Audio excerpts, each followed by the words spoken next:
enough time to hear Beers in the intervention before acknowledge that he had enhanced that photo and made me look like a redhead when I'm not. and also keep your eye on our Instagram page, Purple, because before the end of this show, there will be an official apology. Will there? Because as I came into the studio, I just managed to have a look at Tommy Beer's computer screen, Jim. Ooh. And there was an image of you marrying up with something else. All I'm saying to you is there will be an apology before the end of the show, as there should be. Well, now, I wouldn't be so sure about that, Jim, from what I just ascertained on the way into the studio. So just stand by. You might have some more to answer for, I think. What is happening, please? We're getting news first? Yeah, we'll go with some news first. And Bill's got an exclusive interview that he actually conducted on the back of this news at the end of this. But Nathan Buckley, we heard Brendan Gale, Jim, last week, the CEO of the Tasmanian Devils, coming into the competition in 2028. He did admit publicly that he had spoken to Nathan Buckley, and Bucks today on SEN, where he is a regular on a Monday, expanded on what happened there. Oh, there's a chance. Yeah, I think obviously this has come back around with Brendan's comments, and we met a couple of times last year. The initial one was from him, and then the second one was from me to understand the challenge of that the Devils face. So that's for the That's the first time from him. It's the first time from him, yeah. Brendan Gale did say it last week. He's obviously cast the net fairly wide. You've got a couple of premiership coaches on top of Nathan Buckley, and John Longmire and Adam Simpson, who I know are also of people of interest, and some other people in the system. But Bill, your news antenna is better than you like to have people know. I know. And you heard that this morning. Well, Benny Gale, a mate of mine, we used to work on the footy show together. We did. I caught up with him this morning and asked him about Nathan's admission. So you're telling me there's a chance? Oh, no. I thought there was something else. No, that's your craft. That's good craft. Well, that's what that wasn't bad. It was okay, yes. But there's a chance, which is very interesting. Just on that, have Port Adelaide gone too early with their succession plan? As in, Josh you've Carr? got doubts over Josh Carr? Well, he's part of the coaching group now. Yeah. And as you said, there's all those three great coaches in waiting, just standing around. Yeah, and as it stands, he won't be taking over until round 1, 2026. We'll get to Port Adelaide, in the negatives part of the Monday rub assessment of the round, Bill. But yeah, I feel if they were to revisit the whole situation, it would look very different right now. Yeah, I'm with you. So, Purple, get back to the Tassie setup. Yes. It always interests me, coaches that take on a brand new franchise. If you go back in recent history, Sheeds, Bluey McKenna, Jack Cale, Jared Neesham, you're on a hiding to nothing. Yeah. Yep. No one ever gets beyond the first 2 or 3 years of trying to get the thing going. Yeah. And then someone else normally comes in and takes all the glory of a set up place. So is that what Bucks wants to do? Look, I think he loves the junior space, Jim. As you know, before he actually coached Collingwood, he was invested in that junior space as an under-18s coach, and he felt that was, where he was best suited to it at one stage of his coaching aspirations. And then, as we know, Jim, in 2018, and while it was a rocky road for him regularly at Collingwood, he was 100 seconds away from a premiership. He was in front with a minute and 45 seconds to go in a grand final. We know what happened after that. And then it just petered out for him at Collingwood. He's clearly still got the coaching bug. I mean, people, it's not giving up any trade secrets to know that it's still in the back of his mind somewhere. What it does present, though, Jim, and this is the appealing aspect of it,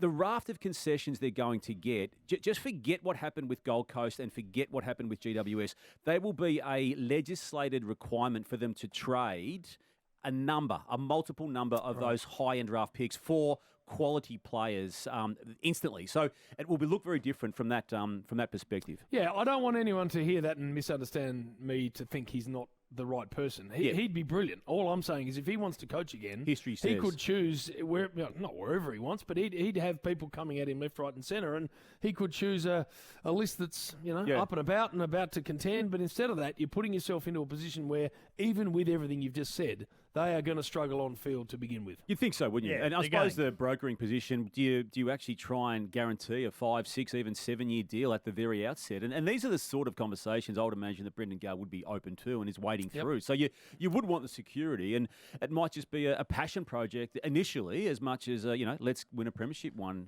for Nathan Buckley and others. Just a couple of other ones before we get to the positives. Tom Lynch has been put in concussion protocols today, delayed symptoms from yesterday.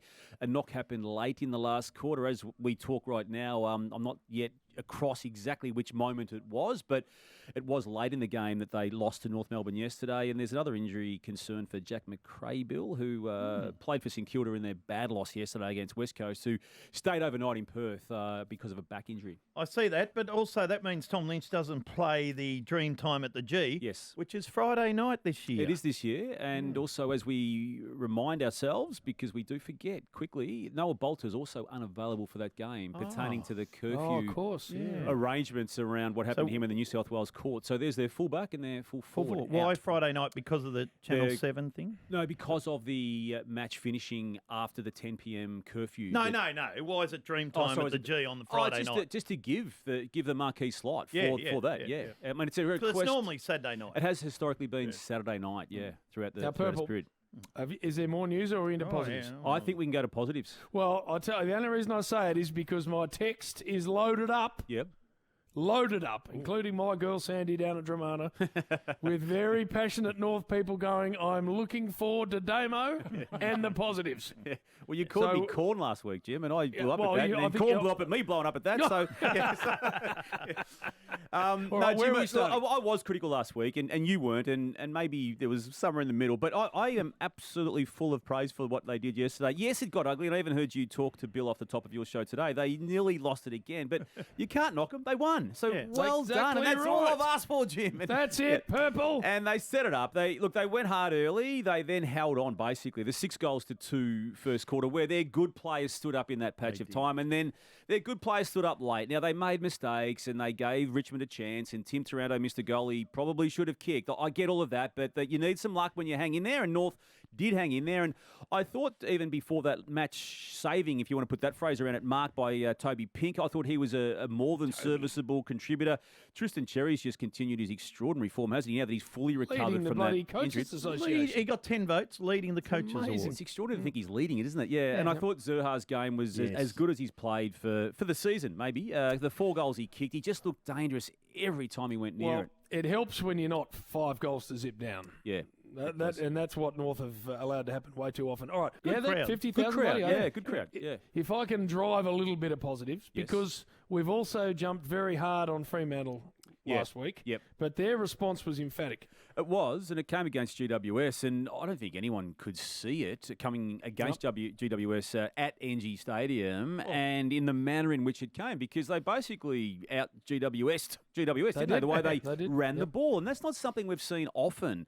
In fact, rarely have we seen that style of play, Bill. They just took the game on, they took that 45 through the middle, and it was no coincidence that, as always, pretty much Sarong and Brayshaw were part of it. But it was true, but Shea Bolton has been that was where I was getting so to. important for them. Yeah, and the 3 goals he kicked, as well as the run he gave them, it was the first sign he really gelled. And again, the fact that Luke Jackson had one of his better games for the year without Sean Darcy He's the number being one part of it. ruckman. He is the number one ruckman You're now. convinced of it, aren't you? He is number one ruckman Just for go with him. Freo. Just I'm go with him. I'm not disagreeing with that. Yeah. Go with him. Yep. Yeah. But And then the other one I want to give a lot of love to, Jim, is Melbourne, because they started the year 0-5, and carnage was unfolding at that footy club. But if you isolate their last 5 matches, you can mount the case for the form team. Now, the wins have come against Fremantle, Richmond, West Coast. Then they played Hawthorn, where they were 1 point in front at three-quarter time, lost the game. But that stacked up until three-quarter time, and then they beat the reigning premier they Brisbane. smashed them in the at last Gabba quarter. in the last quarter. Smashed them. 4 wins out of those last 5 games. The 1 loss coming when Hawthorn got them late in the piece. Well done, because they've held it together. The role and the purpose, I think, they've given Clayton Oliver with a run-with role. It's not the hard tag role, but Jai Newcomb last week, Lockie Neal yesterday. You've got an opponent this week where there's going to be a requirement for that type of role again, because Carlton didn't do that against Sydney. One of Heaney or Warner, you'd think would be a focus for for Oliver this week. But 2 old boys, you got to say, well done, Maxi Gawn. These Absolutely. last, 4 or 5 Flying. weeks, Jim. The whole year, really, Bill, apart from 2 or 3 matches. Yeah, true. And Jakey Melcham. Yeah, the 4 role goals. he The played. Fist of Fury. Oh, he played a magnificent role yesterday for the Melbourne Footy Club. Well done. No, he was great. And he just gives them a structure that they haven't been able to have and need Van Rooyen to step up and fill. But while that's still all happening, he's there for them. All right, it's a privilege, I reckon, Purple, when you are at a stadium in any sport, but we're talking about our great sport, where a champion stands up and carries a team to victory. And Isaac Heaney on Friday night, that last 45 minutes of that game, you can't play better footy than that. No, I'd agree with that, Jim. It was right up there with anything he did last year, wasn't it? And he had so many moments like that last year. It had been a slow burn for him and the Swans to that point. And there's no coincidence either that he's great partner in crime, Chad Warner, who basically went with him, but not quite as effectively. But it was everything but as effective. And they Imagine if he'd kick straight. 5 goals, 2 or something. Imagine that. It could have been Imagine the easy, best though. game ever. Yeah. Who's played the Ridiculous. best game of AFL football ever? Lee Matthews on Anzac Day. He kicked 11 goals or 10 goals and had 40 possessions. You might be selling him a goal short too. Was it 12? Yeah, he might have 11, 11, but it was 11 something like and that. 40. Yeah. We'll have a look at that. Diesel Williams would argue a couple of yes. occasions. Oh, of course he would. I still reckon Wayne Carey played a couple of blinders against in 1993 on Friday nights, particularly against Thinking Essendon about on one the occasion. Gabba? No, I'm not actually. Bill. No one thinks about that. No. Anyway. Yep. And one more before I think Leroy wants us to go to a break. Again, we've given them some grief over the course of the year. They maybe have deserved it. But West Coast's performance yesterday against St Kilda with the Adam Selwood news that clearly hit them and the whole industry the previous day to come out and to galvanise around that and to get their first win of the season, which obviously was Andrew McQualter's first win as coach, and to have Oscar Allen as co-captain and Liam Duggan, the other co-captain, perform the way they did. Brady Hoff went with them. It was a great performance with all of that factored into what they were going through in that game. Oh, I loved it. I watched most of that. Harley Reid too. He doesn't complete games of footy, Purple. Yeah. But when he turns it on, it's just a glimpse of what I hope he can bring to our competition. Yeah, he set it up, didn't he, Jim, with a goal and some really good set-up plays of other goals. And I like the game of Jack Graham through the four Liam quarters. Baker and Jack Graham. Yeah, and the crucial goal that he kicked in the last quarter when the Saints were having one of their comebacks. Well done. It's good to see him win, isn't it? Yeah, it is. It is. Nice positive bundle. Well done. Bit more to come too. But negative guts. Bit more before we get to the negatives. Good. All right, and I am down at the beach, but I haven't seen beers. So I assume he's off constructing the appropriate apology that will hit our social shortly. Now, There's definitely something coming, Jim. I'm just not sure it's going to be what you think's coming. I've seen a bit of it. It's going to hit our page I think it might shortly. blow it up even further, Jim, but we'll wait till it lobs. I love it. Don't give away the punchline. No, I'm not. We'll wait until it I'm arrives. teasing it, Jim. The apology that's coming, so that's good. Now, Purple, like it. more by way of positive. Lee Martin just told us that Rolly West is coming on the show soon. Yes. That's your name, Leroy. Deal with it. Yes, Leroy. But we'll go there, Jim, because what they did against Essendon, I felt was the most clinical performance of the entire season. They just pulled that club apart, and it was done by halfway through the third quarter. It was officially done by quarter time, and then they basically just toyed with the Bombers and did it. It came in pretty good shape too. Well, they'd won 5 of 6, the Bombers. Now, you can question the quality of opponent and the narrow wins amongst those wins that they had. West Coast and North Melbourne, Port Adelaide and Swans being amongst it. But ultimately, that's 5 wins of 6. But it was like a VFL team playing an AFL team the way that game unfolded. We saw what happened with Bailey Dale and the 49 disposals / possessions he got. But Tom Liberatore just continued his great season. So too did Ed Richards. Jim's lookalike. Ed Richards had a great game. Marcus Bontempelli, I haven't got as big a nose, but otherwise everything's good. No, and again, I know you're a massive fan, Jim. I know you love his backstory, but O'Donnell down back just takes another significant step every time he plays footy these days. He looks proper. And you know what else there? Sam Darcy is actually running, I reckon, now. I'm going to ask Riley that. You are going to ask him but that. I think he's running already. And their re-emergence as not just a finalist possibility, but a genuine premiership threat has come on after he got injured. So with him coming back, it's just massive, isn't it? And they're going as well as anyone, Purple. They are, Jim. Yeah, they really are. And they're versatile, aren't they? And they'll just deal with what they've got. And their game style stacks up against any opponent they've got. What about the Cats Thursday night? Yeah, we'll go there, Bill, because Dangerfield Dangerfield's going to be out for some time. How long? Well, I'd be surprised if we saw him before the bye, which will make it a 7-week absence. 7? Yeah. 7? Well, 7? That's 5 or 6 weeks away. It's a hamstring, Bill. He does a hamstring every season, basically. And if you go back over what's happened in 2022, when you the Cats won the flag, he missed 9 matches in a similar stage of the season, got back late. So they're not bringing back in one or two. Long time. Yeah, they're not bringing back in 1 or 2, and he can't do it again, as we know. Look, what it does, though, it just allows, or forces, whichever word you want to use, but it's a positive, Jeremy Cameron to go back and play the traditional Jeremy Cameron So guess role. what? Danger wasn't on the field. Yep, Jeremy and Cameron Jezza kicked kicked 7. Well, and 5 in the last quarter. Yeah, What when about Danger him in the wasn't there. last quarter? Yeah. And then Bailey Smith, what he's done on and off field in the short time he's been at the Cats, he's personally driven a sellout crowd on Thursday night. And Yes, I don't think yes. anyone in footy can wait for that game to start. And No. I mean, we already have marvelled at what Ollie Dempsey's done in a short period of time in the game, but he just keeps adding a layer to his impact every single week, and did so again against Port. Collingwood, you covered the game on Saturday, Jim, and I know you marvelled at what Jeremy Howe did throughout the course of the game. Josh Dacos had another great game. Yep. Adelaide had their chances, but they just weren't able to capitalise. Gold Coast, we'll go back just to quickly sign off on the other Well, just to positives. finish on Collingwood, that's why they're impressive. They beat a really good opponent without bringing anywhere near their best stuff. Yeah. So that's got to be recognised. They weren't at their best, and still that was good enough. That's it. They've done that all year, I reckon.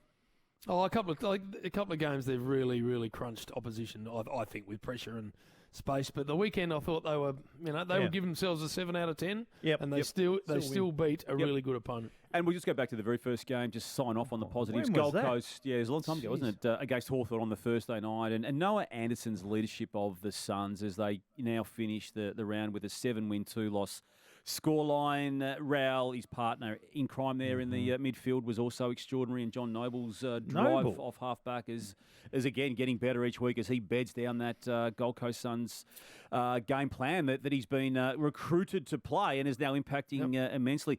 All right, negatives? Yeah, it's hard Where do to you go start? past a few. I'm going to go with Essendon as the worst performed team out of the round. It was embarrassing what they dished up, and we just touched on before the break the 5 wins from their previous 6 matches, but it just didn't stack up when they tried to go with a quality team. And while they will argue they know where they're at, they're nowhere near a good team in the competition in 2025. So it's going to be a battle now for Brad Scott to, I think, hold this team together for the remainder of the season. I don't want to be too dramatic about that, but they were dreadful. Yeah, Port Adelaide too is in a similar boat, Bill. They just get belted now, and on 3 occasions they've had embarrassing defeats this season. Collingwood, Western Bulldogs, and on the weekend just gone, Geelong. And just to highlight the numbers in those games, after half-time, in totality in those 3 matches, they've conceded 36-21, 6-13. 30 goals difference. 30 goals difference, plus a lot more scoring shots with inaccuracy. So just to break it down even further, they're conceding 12 goals after half-time in each of those games and only scoring 2 in each of them as a totality. So it's a check-out component to what is happening here. They're gone in those games at half-time, and there's no resistance beyond that point. So I think to your point, Bill, which you did pose before about the Josh Carr scenario, the fact that they've identified him for round 1 2026, So will they give him a run early then, say round 15 or 16 if they're going poorly? I was strongly of the view that they'd wait until they mathematically couldn't make finals. I'm starting to think that with this bye period coming up that there may be a reconsideration around all of that because it's just not working with Kenny at the moment. And they've made the decision for the future beyond him anyway. St Kilda's a slight concern. They got their season on track to a point, but then didn't capitalise when Carlton was going through some injury last week, if you recall. And then again, they were very ordinary yesterday in Perth against West Coast. So I'm just not convinced that they are on the track that they were trying to sell to the market, Jim, by way of recruiting and appealing to free agents, i.e. mainly Tom de Koning. Yeah, I get what you're saying. Look, here, for me, those 3 negatives you've gone with, Port Adelaide for me are the worst example because I had them as a team that actually had the juice to get into the top 6. Okay. I never saw Essendon in that bucket or St Kilda. Yeah. So I think they're sitting around where they should be. In fact, I think the Bombers have probably overachieved in a few areas. Whereas Port, I had them, I had them as a team that should play in the finals. So I don't know what's going on there. And just with the Saints, if you told me that Jack Sinclair would have 38, Rowan Marshall will nearly be best on ground. And Jack Higgins will kicks kick 5. and is second on the Coleman. And Jack Steele will have 14 tackles and play, right? You'd think, they just win. You would think that, wouldn't you? Yeah. And yet they ultimately, when it played out, got blown away, particularly All right, Purple, one more before we got to split. Okay, one more. We go GWS Adelaide. Let's go Carlton. It's a 4-6 scoreline they've got now. They'll just dour against Sydney. There's no trick to what they're doing, and I feel they're going to have to actually introduce that to their play if they are to retrieve this season, which is not yet over, but it's unfortunately for them in a very precarious position. All right, always good to see you. Keep your eye on Triple M Rush Hour Instagram, Purple. That's what I'll be doing. As well, Jim. Away you go. As brag artist next.